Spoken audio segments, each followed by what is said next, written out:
Node 564560 connected to Node 564562.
Was good.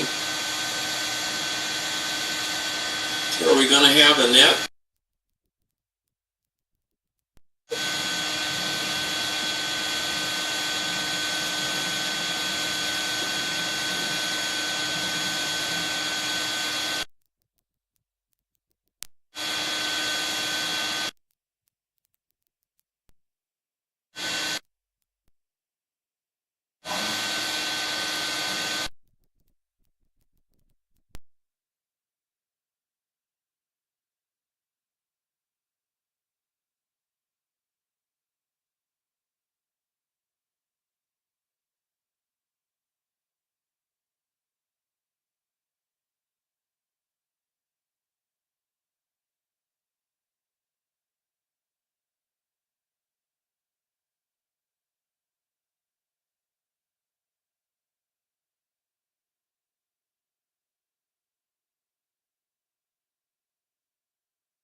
Node 361332 connected to Node 564560.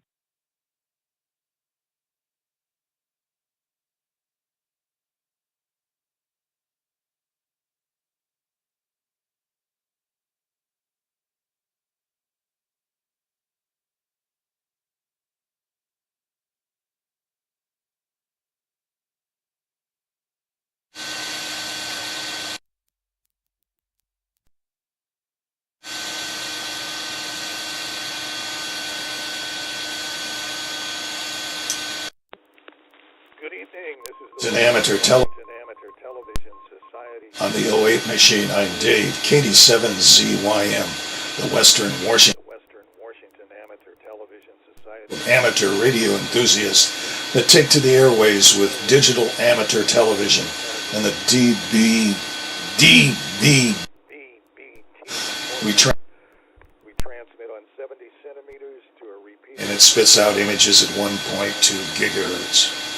To find out more about our group, W7ATS, that's Google www.7ATS, that will take you to our homepage. There you'll see the exact frequencies we transmit and receive on.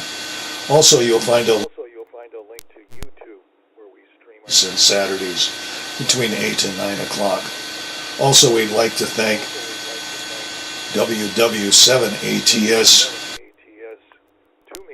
147.08 to simulcast our nets. This is Dave, KD7ZYM. Pause in case anybody has emergency traffic.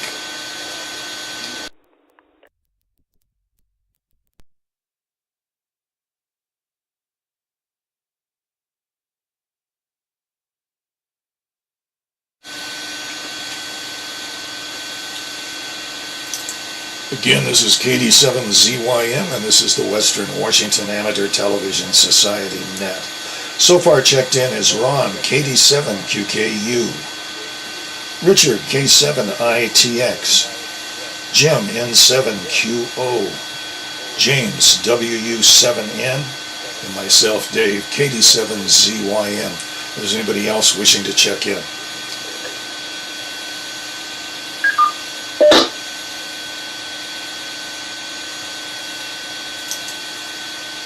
Hearing none, again, welcome to the Western Washington Amateur Television.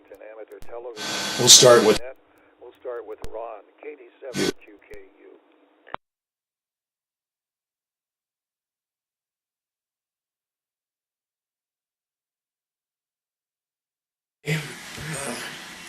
See if my picture comes up. Yeah, there I am. Okay, good evening, everyone. Over here in North Tacoma. Well, we just finished watching the World Series. I was glad to see the Dodgers win. So it's 1-1. I guess they probably go back to California now and play the next game. I watched a whole bunch of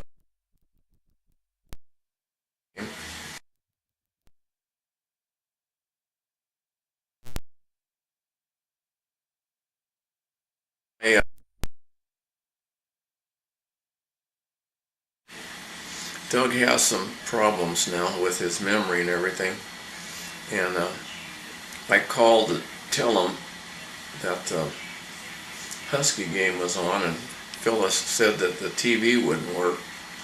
Well, Doug, need to do is the other remote out and mess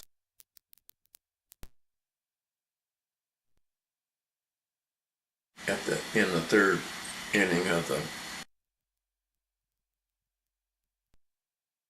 get it fixed, and then they could see the World Series. So we get over there, can't find the remote anyplace. I don't know what he did with it or where it went. They must have threw it out or something. Phyllis didn't know where it was. We looked in every drawer, turned the house upside down. So then they have a TV upstairs in their bedroom, and it's on an antenna, a little you can probably it upstairs. So we went upstairs. Of course, Doug had disconnected everything and couldn't find the remote for that. Got it working with the buttons on the end of it. And then Phyllis found the remote, and the batteries were dead and corroded, so I got some vinegar, Dave, and a Q-tip and cleaned that up and got the remote working. And then I told Phyllis, well, I think if they have an LG TV, I'll just order you another remote from Amazon. couldn't find their model number. So it'll be here tomorrow sometime, and maybe I can go over and get the TV working again. I don't know. I think I should have bought 2 or 3 remotes. I was tempted to buy a couple. But anyway, I'll get it going maybe tomorrow night or Monday, and they can have TV again. I don't know.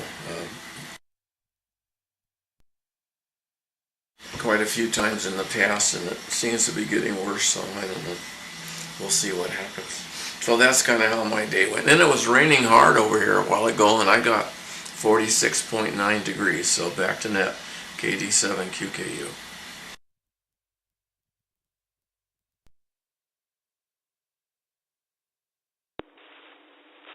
KD7QKU, thanks with that. Let's move on to Richard, K7ITX.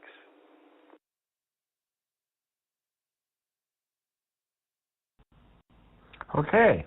Well, boy, about Ron, that's quite a scenario you described. I've lost my remote, but nothing like what you described. Usually it's in the couch or buried buried in my chair here. But I always end up finding it. It might take me a while, but boy, oh boy, nothing like you described. That's crazy. So anyway, yeah, we're just hunkered down here with the weather the way it is. You don't really want to go outside that much, so I haven't. I just, I'm recovering from my Friday night dialysis. I've got a series on Netflix that I'm watching called Poldark. I guess it was on PBS. It's a period in the time of old England back in the 1700s.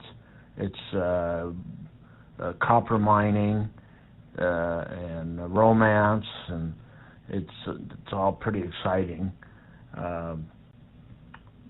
So it's got me hooked. I'm in season 2, and I guess there's 6 seasons, and right now I got episode 7, so I'm literally hooked on it. But that in mind, I've got all my plans laid out for next weekend. I've got the Governor's Suite. It's a 2-room corner Riverview at the Embassy Suites in Sacramento. Got that all figured out for me and Debbie. And then a self-driving car. I think I might have mentioned that already, but last time I was there a couple weeks ago, or 3 weeks ago, whenever it was, I rented a brand new Ford Explorer, and it had the hands-free device on it, and so I'm looking forward to that. I really enjoyed it. Well, it's a better driver than me, let me put it that way. It takes away a lot of the stress, handles the high-speed turns on the freeway and next to the big rigs, goes right down the middle of the lane, no questions asked, slows down for traffic automatically. It's a wonderful feature, and I look forward to the day when I have a car like that. But for the time being, I can just rent one and enjoy it on the freeway. It's from the hotel to the racetrack. It's a little over an hour, so it really makes for a nice ride. That's K7ITX. Back to net control.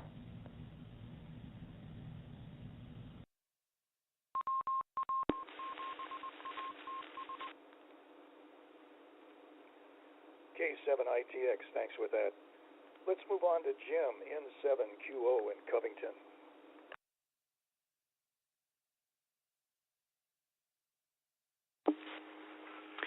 N7QO. Thank you, Dave. Good evening, everyone. Well, let's see. My video is not doing real well tonight. Okay, I just saw a test pattern pop up. Ron, I briefly saw you. Dave, I very briefly saw you. And okay, now my video is frozen. So I don't know what's going on for sure. Let's see, Ron.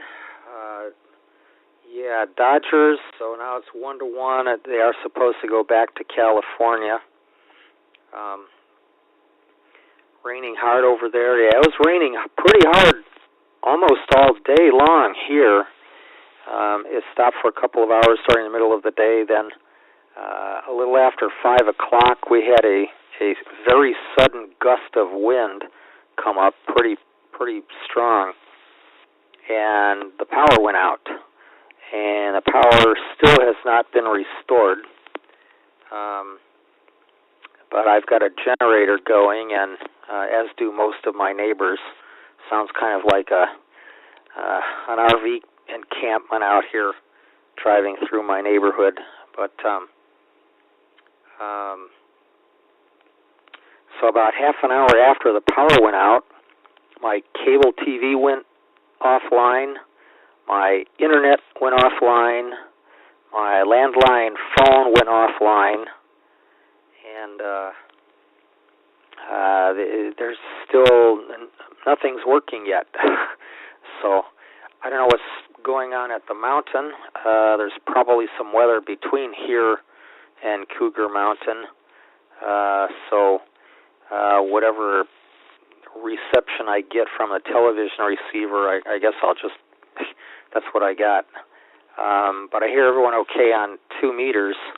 Well, Ron, you were breaking up on 2 meters for some reason, but anyway. Dick, yeah, recovering from dialysis. And Governor's Suite, and a self-driving car, 1 hour ride. Wow. Yeah, I think I would definitely want a self-driving car if I had to drive for an hour anymore. I used to drive for, I don't know. My company wanted me to limit myself to 8 hours of driving per day. Been a couple of times that I drove more than that for personal reasons, but I pretty much did what the company wanted me to do. They paid for the hotel rooms while I was on the road.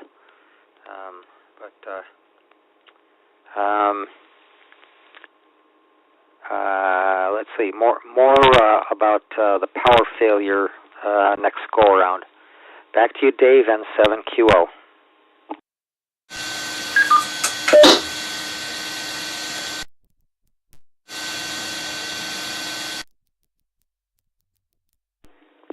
N7QO, thanks for that. Let's move on to James, WU7N in Bellevue.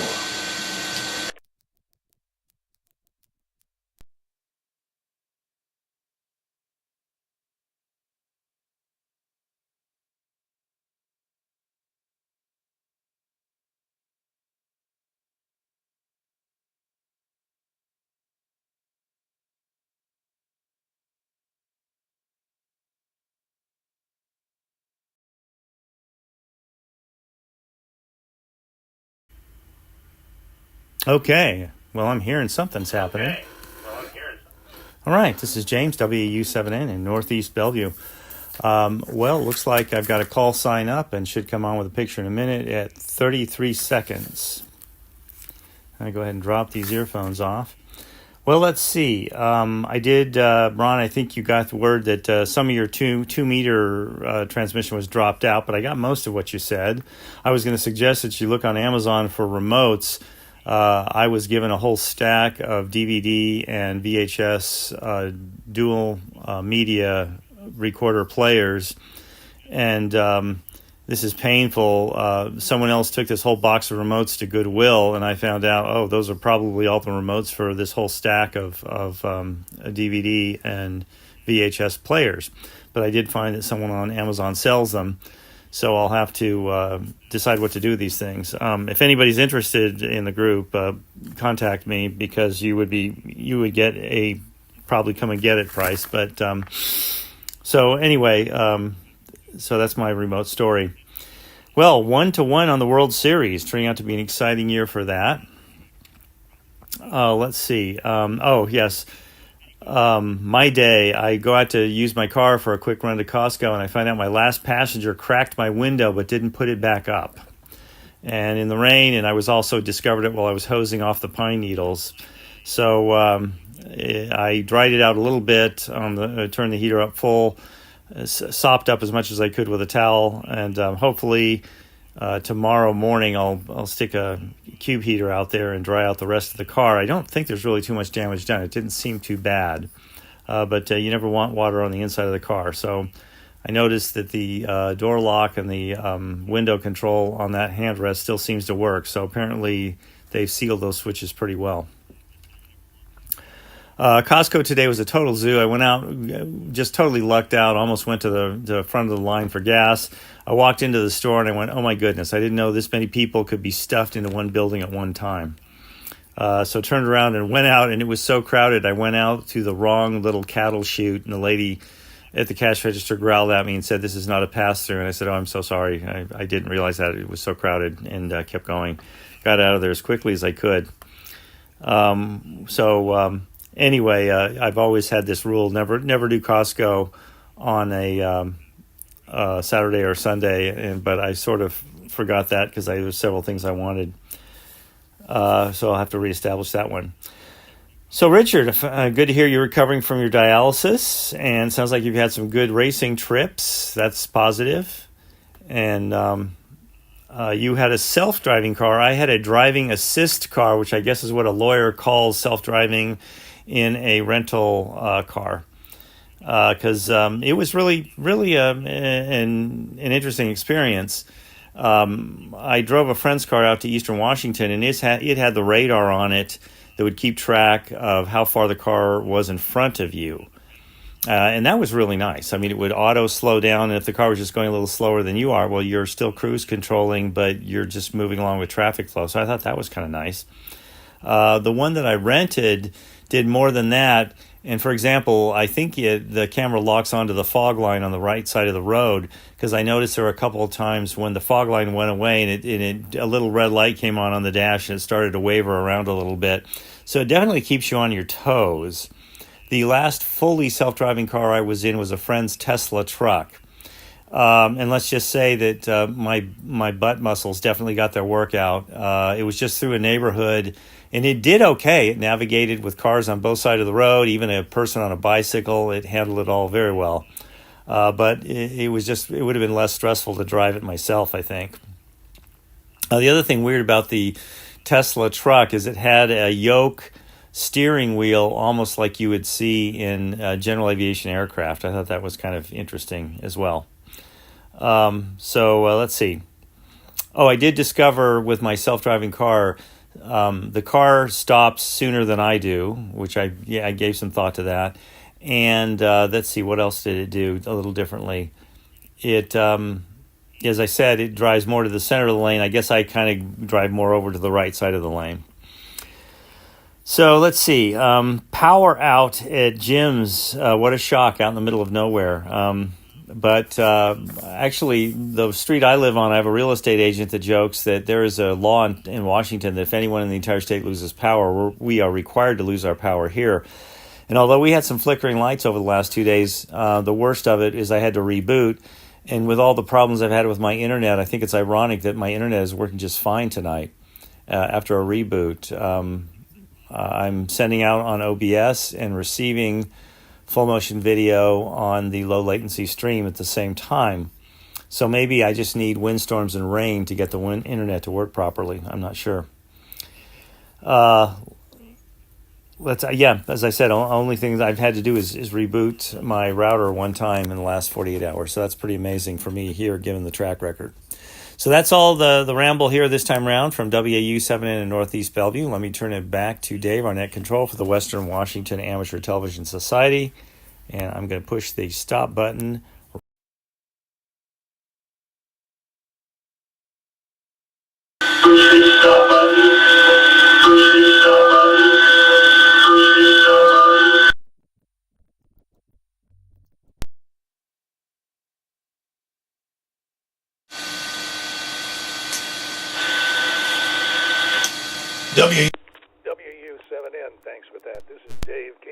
And this is the Western Washington Amateur Television Society Net on the 08 machine. In evening, I've got 49 degrees here in Lake City. Windy and raining at this point. And Ron trying to find a remote for a friend and set. Television set back online. A lot of sets. Bypass buttons on the side sometimes that you can utilize and get the channels to come back up and also do the sound. But anyway, that's kind of interested in Richard getting ready to hit the road next weekend to go do some good races. That sounds great. So anyway, wish you well with that. And Jim, no power. Well, generator power anyway, but you're doing pretty good with that. And James, with a window down on your car, unfortunately, got a little wet inside, and a trip to Costco was unbelievably terrible for the weekend. I agree with that. And so for me, today was watching football. I watched WSU football, and they won the game. And I've been watching World Series this evening with LA taking out Toronto 5-1. So anyway, it was an interesting game. A turnaround. It's 1-up each on those. The game progresses come Monday. So this is Dave, KD7ZYM. So let's move on to Ron, KD7QK.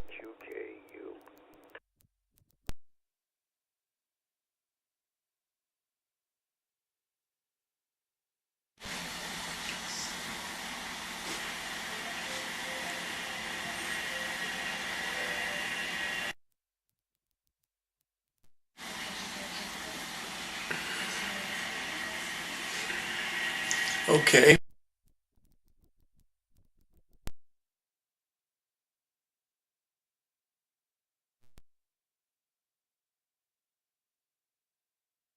I'm talking to the camera, so you're getting me over the camera and it's going through the repeater, so whatever's going on doesn't have anything to do with my 2-meter radio, I don't think. So it's about a 50-inch TV, and I couldn't find any buttons on it any place to turn it on or turn it. I just couldn't find them. And I went to Amazon and I ordered a remote for $6.99, and it'll be here tomorrow. So I could have got one for $5 something, and I could have got two for $8 and something. Probably should have bought the two. Doug will probably lose another one. And sorry to hear that you lost your electric. At the same time, probably right after the Husky game started, the wind blew real hard here, and then it let up. It blew real hard for probably an hour, and then it let up.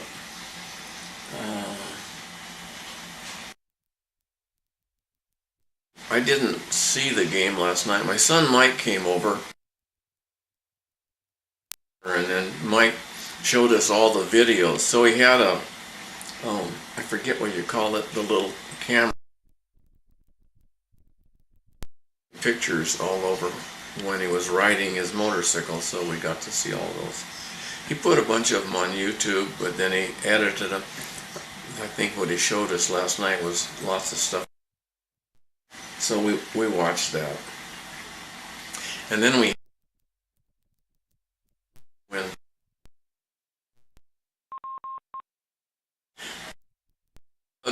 picked up Mike's keys. Mike has a habit of laying his keys and his phone and everything.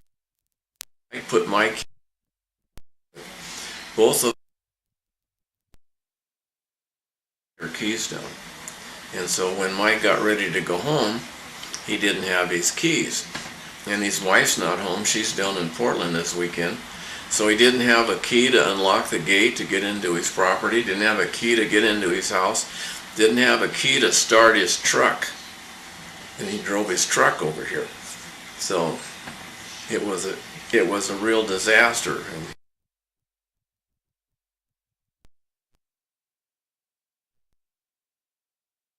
his pocket. Well, that was fine, except Blake was flying in from Hawaii, and they had to go pick him up in Tacoma at the, well, I guess maybe it's the train. He rides the train, I guess, or something. I don't know what he rides. But anyway, they had to go pick him up down by the Tacoma Dome, and so they had to wait for him to get there, and so then they brought the keys back over, so Mike didn't leave to go home till about 10 o'clock, I guess. But he was relieved to get his keys. Otherwise, I was going to have to take him out there, and he was going to have to climb over the fence and break into his house or something to try to get a key to get his truck home or something. I don't know. But anyway, as it turned out, it was okay. So, and I see the station now is down to $4.05, so that's good. The price is dropping. I thought when that refinery went out in California, it would probably cause the price to go up, but it hasn't. It's been steadily declining for the last, I want to say, month, probably. I think it started out at 4.30 something. So that's self-driving cars, man. That's really interesting. And I'm surprised. Your motel or hotel is that far away from the racetrack, and then I guess it would be interesting to ride in a self-driving car. Things, it'll brake automatic and stuff. I haven't really had it, so I'm assuming it will. Set in the dash light says emergency, emergency, brake, brake, and then I think it starts to brake. I've always had my when that happened, so I don't know if it would have stopped itself. I didn't want to wait to see because I was afraid I was going to get in a wreck. So I don't know if it would, but I kind of think it will. And then I was wondering if Debbie was going to go to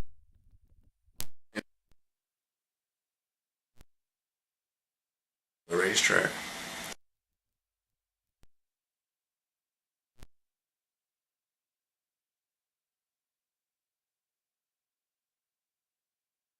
I did. I got home at.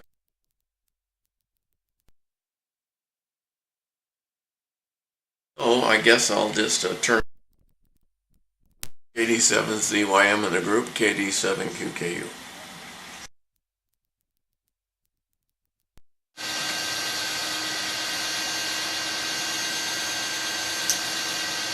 KD7QKU, thanks for that. Let's pick up Richard, K7ITX. What say you, Richard?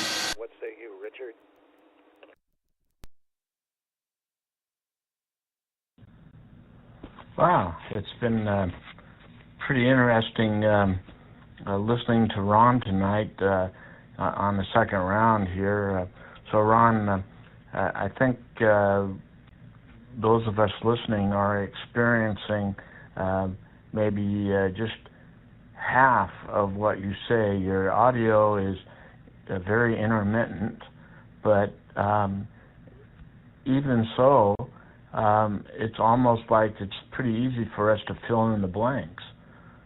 For example, something about Debbie and the track, and so I automatically assume that you're just wondering if she was going to be going to the racetrack as well. Yeah, well, that's the interesting thing about the whole trip, is Debbie agreeing to go.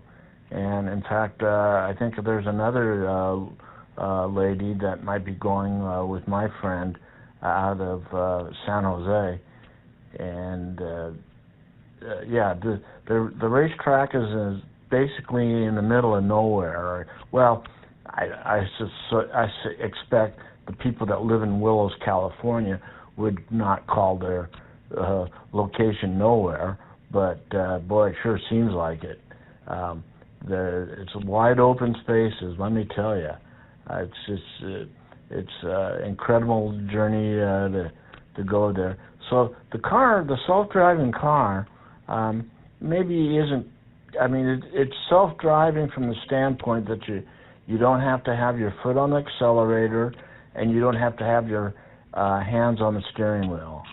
But it gets mad at you if you take your eyes off the road. And I'm not kidding you.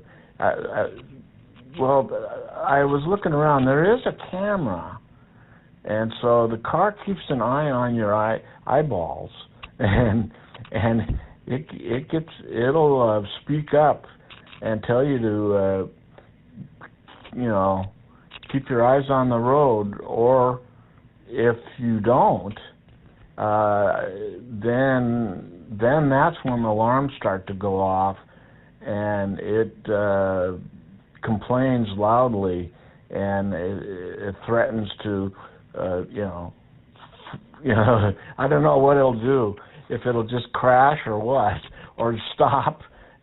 I think I experienced what it does to kind of snap you out of not following instructions by pressing up or it doesn't press, but by accelerating up and down in a very rapid motion, and it kind of, you realize, hey, no, I don't want to upset this car any more than I already have. And so you put your hands back on the wheel, you put your eyes on the road, it calms down, and then it'll let you disengage your hands and feet from operating the car. So it's got a lot of built-in safety features, but it's amazing how you enjoy the ride a lot more when you're not thinking about operating your hands or your foot. It's the oddest experience. And so I took advantage of the self-driving feature.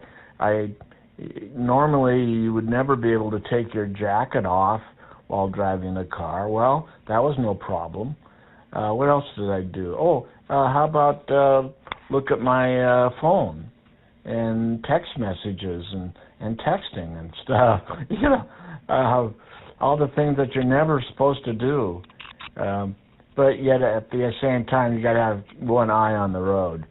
But I still really enjoyed the feature. Yeah, a 1 hour trip from an urban metropolitan area where there's a nicer place to stay to the racetrack, that's not all that terribly unusual. I would think of the racetrack in Shelton being similar. It's as if I weren't staying in Shelton or staying in Olympia. It's as if I were driving by car to the Ridge in Shelton from my home here in Kent. Let me take a break.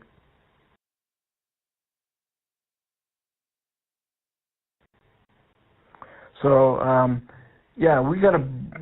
say we got a pretty big burst of wind right about 20 minutes after 7. It was pretty crazy sounding, but no flickering of lights, no power issues. Now, but I am looking at a huge drop in the barometer, a huge drop that occurred a few hours ago. So I suspect that's the low that passed over the house, because this is my local barometer. I don't trust the readings that much, but the trend is on the graph is real clear when you see it start out super high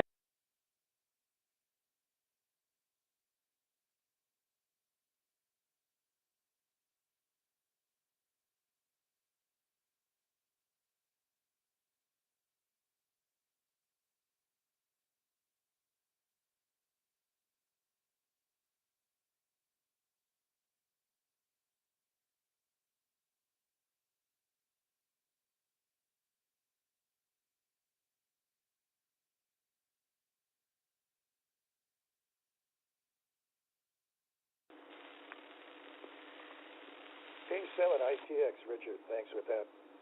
We lost your signal. So let's go on to Jim, N7QO in Covington.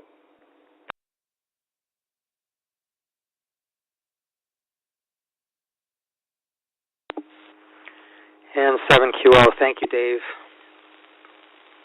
Well, Jim, wet car interior. Oh, man, I feel for you. The inside of one of my vehicles, I think, got wet. I'm not sure, but I think it may have been in a flood. And it seems like as the years go by, it just smells increasingly worse. I don't know what to do about that. I hope you don't have that same experience. That could definitely be a problem. And let's see, Costco, Zoo. Yeah, I also try to avoid Costco on weekends. On rare occasions when my wife demands that we get something today, I'll go there, and yeah, it's usually pretty crowded. And your internet is working fine tonight. That is wonderful news.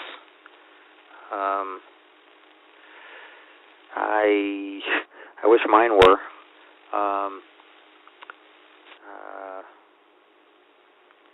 Let's see. Yeah, going back to the power failure. So we had a very sudden gust of wind, a little after 5:15, 5:20, somewhere in there. And it was really a strong gust. And I turned on the television to a news station to see what was going on, just in time to catch. Someone said that over 70,000 Puget Sound Energy people were without power. And right then I lost power. So it led me to believe that it was not just a localized problem, but more complicated than that. And they actually showed a map which showed several different areas that were without power. So my guess is the power is probably going to be off where I am for a while. I would bet it's probably not until tomorrow sometime that the power comes on. But if it comes on earlier than that, that will certainly make everyone happy. Let's see. Ron and Dick. Yeah, self-driving cars. My wife's car has auto braking, and typically what happens, I have noticed riding in it, that if there's someone making a turn off the road to a side street or something, the car will slow you down and not let you get all that close to it, even though you can clearly see the vehicle is moving and will definitely be out of your way so as not to be a problem. The vehicle still slows you down. But otherwise, that works okay. And it does have a dynamic speed control system where it has like Bellevue Jim, you were saying, some sort of radar sensor. You can dial in a speed, and if you approach someone ahead who's going more slowly for whatever reason, it will slow you down, and it will actually apply the brakes to prevent you from getting too close to that vehicle. No. And I know something happens with the system at about 25 miles per hour. I don't know if you, I don't remember if you have to be going slower than that for it to bring you to a complete stop, or maybe faster than that. I'm not sure how it works because it's basically my wife's car. But I thought that's pretty interesting. However, this one does not do any steering.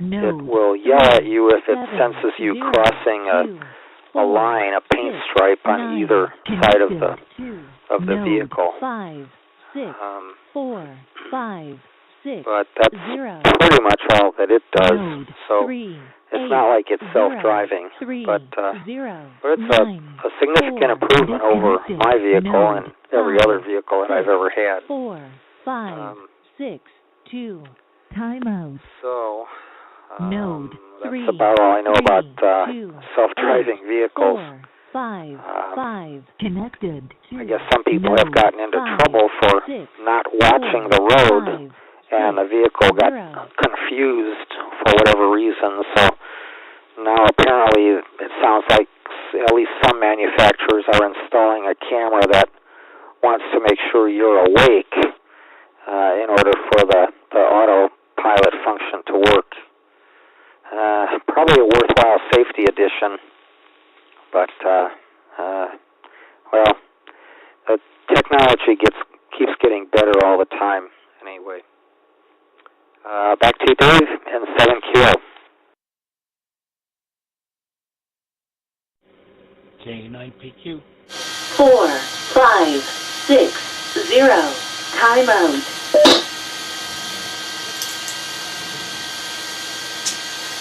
In 7QO, thanks for that. This is Dave, KD7ZYM, and for an ID, this is the Western Washington Amateur Television Society Net on the 08 machine.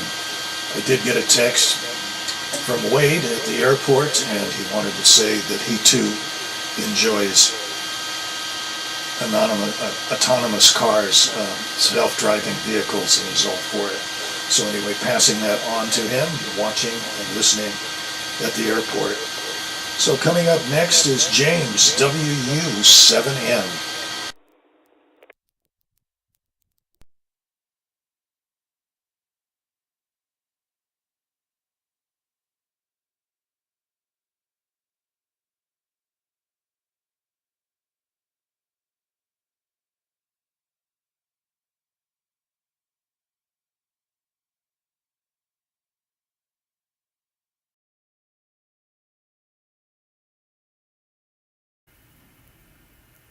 Testing 1 2 3 4. WU7N. Okay, looks like we got that. Yeah, it's Carlos at the airport. I think he said he's all for self-driving cars. I think the technology will eventually be there. I'm not sure it's quite there yet. Oh, there it popped up on my slow streaming. For anyone listening, if you want to see what we're talking about, what's on the camera, you can go to your favorite search engine, type in Western Washington Amateur Television Society, and you can go to the QSL.net site and see our streaming there. You want the low latency stream, be sure and turn off the YouTube stream below that and turn off the audio as well. Make sure the audio is turned on for the low latency stream, and you can see us almost real time within, say, 15 seconds. Well, there's something else I wanted to show here. Let's see, I put in way too much time last year in one of my 3 groups. This is the Bellevue Communications Support Group, and got an award. It was very nice of them to give that to me. So anyway, got that along with a box of chocolates and a whole bag of other stuff. So that was pretty nice to get recognized for the volunteer effort. Someone said you want to be, if you're an active radio amateur, you want to be a member of 3 groups. You want to be some kind of a public service group, and then a group like this has a specialty emphasis area, and then just an all-around group, kind of like the group that Ron and Wade are involved in, or the Mike and Key Club or something like that. Well, I got 2 out of 3, so I guess that's not too bad. Well, Richard, I forgot to mention, it's great that you are driving around in a car for an hour. I think that is absolutely wonderful. And I appreciate your perspectives as someone who's interested to cars far more than I am, that you found it relaxing for an hour. Because my short Tesla drive, maybe I'd have to get used to it. I did not find it relaxing, but it was very interesting. I will say that. Okay, so I have the interesting trivia story of the evening tonight here. I don't know if the name means anything to anyone here, but I will bring the name up of let's see, well, his last name is Williams, Royce Williams. And 50 years after the fact, it's finally been declassified. The longest dogfight in history occurred on November 18th, 1952. It was 35 minutes long. And what was interesting about this, I found fascinating, is I believe he retired a captain out of the Navy, and he just had his 100-year birthday a couple weeks ago. And the aircraft that he managed to nurse back to his carrier after this 35-minute engagement had 263 holes in it. And he had to land, I believe it was 50 knots over speed on a carrier deck, because a lot of his hydraulics and control surfaces were no longer functional. So he must be quite a pilot to have pulled that off. The story is on YouTube on The History Guy. It's a very interesting story, very well told by that showman who does the History Guy channel, THG, The History Guy, on YouTube. But so I'll refer you to that. But I find the most interesting thing about this is that prior to this, the longest gunfight, I believe, was, nothing close to 35 minutes. And it was Vietnam, and I believe it was an A-6 and a MiG-19 or something like that. So 50 years later, they declassified it, but the reason they wanted to keep it a secret so much is to have, I believe, of the 7 MiGs that left a Russian airfield to come out over the ocean and allegedly say hi to the American fleet group in the middle of the Korean War. Of those 7, only 1 returned to base. 1 may have been shot down by someone else, but the other 5 were apparently damaged and did not get home. But the reason why neither the Russians nor the United States in the middle of the Cold War and in the middle of the Korean War wanted to admit that this had happened is we were not supposed to be at war with each other, and World War III was something that neither country wanted at the time. So Captain Williams was not even allowed to tell his wife that this had happened, this history-making event. And what's even more amazing is it didn't really leak out on the American side. It came out after the fall of the Soviet Union. And this is also interesting because the Soviet perspective is the story was the airplanes were just out there minding their own business, and they were attacked by a large fleet or squadron or flight or whatever you call it of American jets for no reason at all, and were savagely ambushed. So it's kind of interesting just to understand the two sides. Simply because there was so much corroboration, I would tend to believe the American version more so than the Soviet version. But that's the problem with stretching the truth. After a while, the rubber bands get sticky and they don't spring back. So I thought everybody might enjoy hearing that story. You can check out the story on the History Guy channel on YouTube. Let's see. Other than that, the wind was really picking up out my window here in Northeast Bellevue a while back, and now it's calmed down again, so it'll be interesting to see if I make it through the last 10 minutes of the net. So this is James, WU7N in Northeast Bellevue with the Western Washington Amateur Television Society. I'm going to turn the microphone back to Dave, our net control for the WWATS. And I got a whole bunch of repeating echo on 2 meters last time. Let's see if we can avoid that this time. I'm pushing start.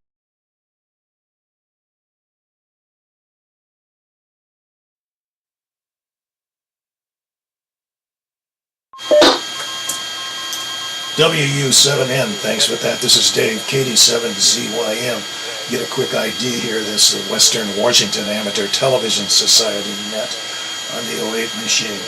Well, let's see, I did get a text that Bob, K9BQ, is trying to get through. So if you're out there, Bob, take the mic at this time.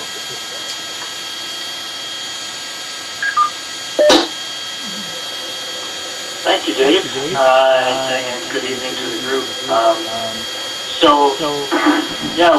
I had my Friday night gaming group this evening. Because we were just really struggling to find a night when we could get enough people to play our game.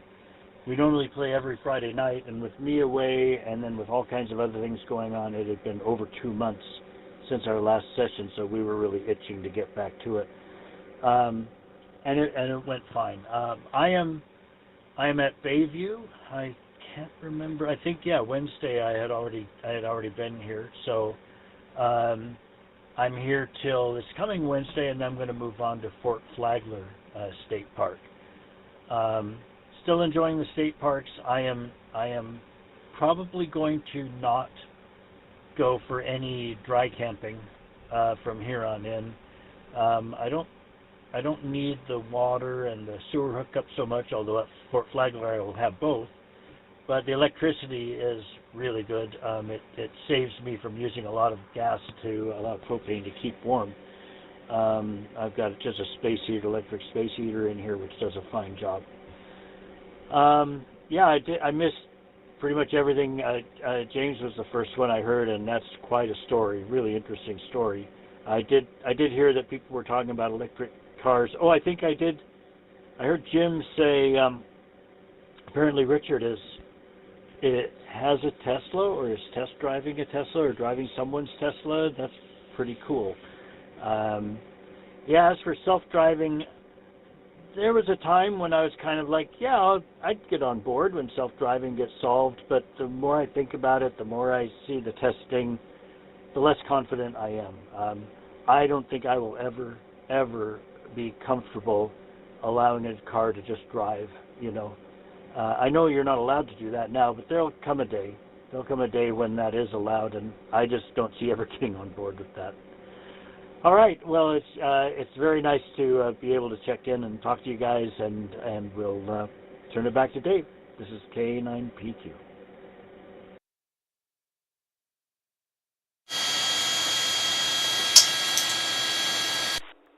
K9PQ, thanks for joining us. And again, this is the Western Washington Amateur Television Society Net on the 08 machine. I'm Dave. KD7ZYM. Well, it's been a wonderful net this evening. On the receive side, signal seems to be a little bit on the weak side coming in. I imagine that's due to the weather. Side of that, things seem to be going pretty good. And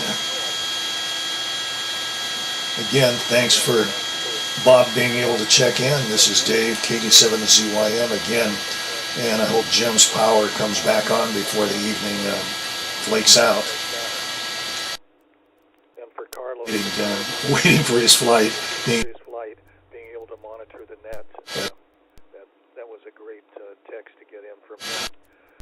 So anyway, that's what's happening here. So I'm going to move it back up to Ron, KD7. KU.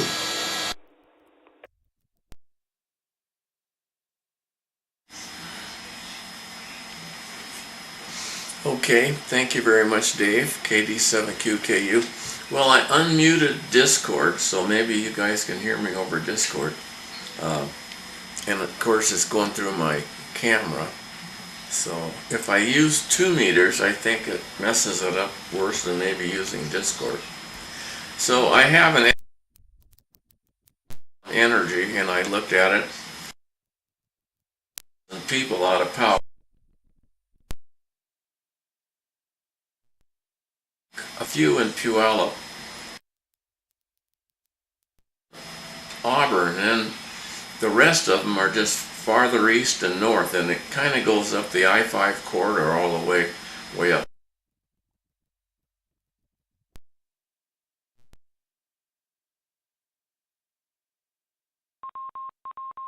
We haven't lost power since I've been here. At our house we have underground power, but the front street that service this neighborhood, but everything in this neighborhood's underground. So it would be possible for us to lose power, but we haven't yet.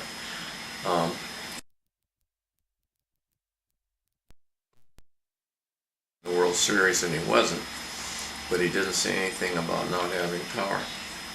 So anyway, it looks like we're almost out of time. I guess I don't have too much more to talk about. I told you about my Joanne's sister and brother-in-law and what all went on with them, so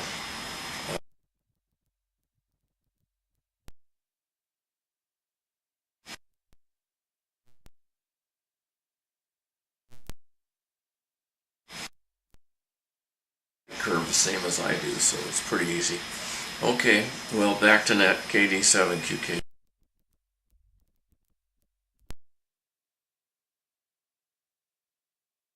KD7QKU, thanks with that. Let's move on to Richard, K7ITX.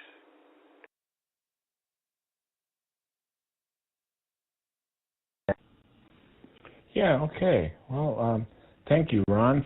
That cleared things up for me as far as your audio goes. I was able to pick up 100% of it.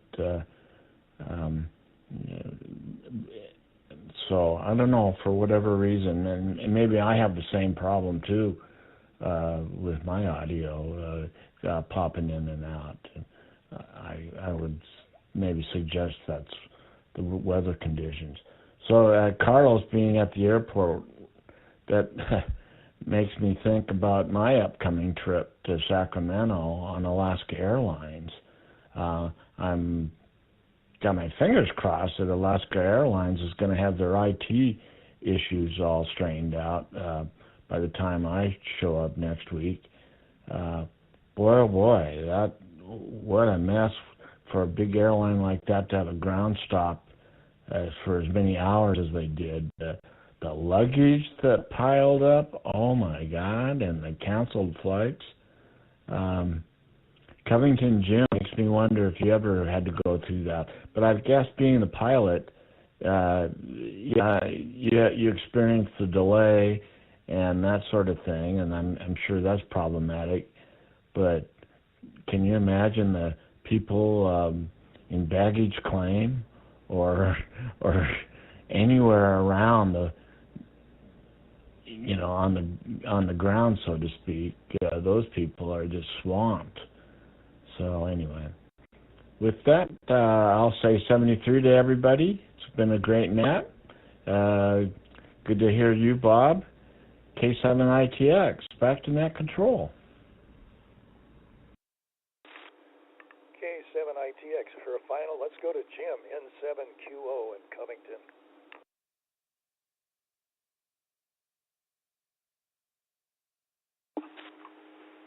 N7QO. Thank you, Dave. Well, let's see. Bob, thanks for checking in. Good to hear you in there. And Carlos, good to hear that you're listening to us as well. Jim, thanks for that little information about the 35-minute long dogfight. I'm definitely going to look for that once my internet comes back online. Hopefully I can see that. Let's see. Wind calming down now. Yeah, I don't remember. They said it was going to be either 10:30 or 11:30 tonight that the wind was supposed to be at its strongest. I saw the weather guesser was saying 44 mile per hour gusts in Seattle. I guess that means SeaTac Airport. So we'll see what happens. It is not raining at my house right now, and it is not particularly windy either. Let's see.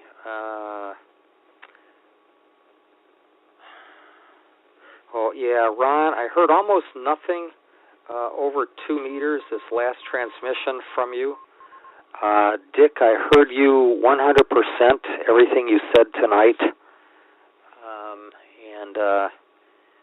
Nuts, it looks like we're just about out of time. So I'll say good night, everyone. Thank you for participating. And hopefully we'll catch you on Wednesday.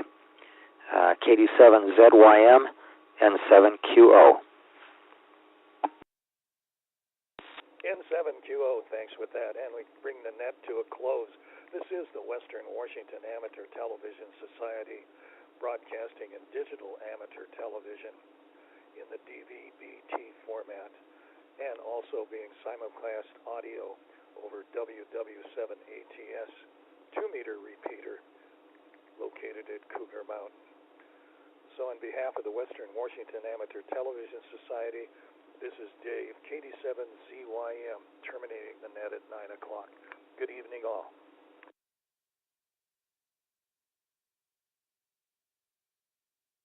Node 3613321 disconnected.